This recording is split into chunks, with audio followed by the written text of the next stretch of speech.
আসসালামু আলাইকুম।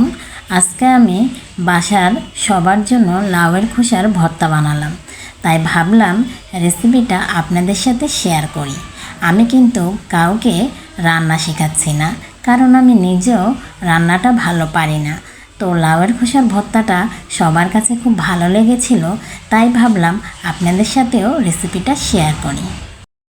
তো প্রথমে আমি গরম সরিষার তেলের মধ্যে পেঁয়াজ, রসুন, কাঁচামরিচ ও সাথে কুচি করা লাউয়ের খোসাগুলো একটু ভেজে নিয়ে লবণ দিয়ে ঢাকনা দিয়ে ঢেকে রাখবো কিছুক্ষণ ঢাকনা দিয়ে ঢেকে রাখার পর এটা কিন্তু অনেকটা সেদ্ধ হয়ে যায়।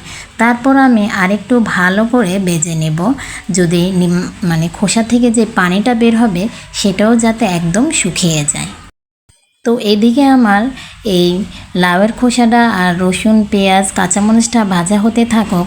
তবে আমি এর সাথে আরেকটা জিনিস অ্যাড করব, সেটা হচ্ছে মাছ।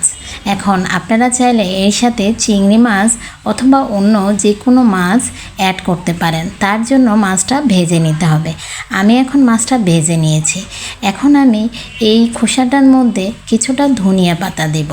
ধনিয়া পাতাটা দিয়ে 2-1 মিনিটের মতন আমি এটাকে আরেকটু ভেজে নেব। তারপরে এটা কিন্তু আমি চুলার থেকে নামিয়ে নেব।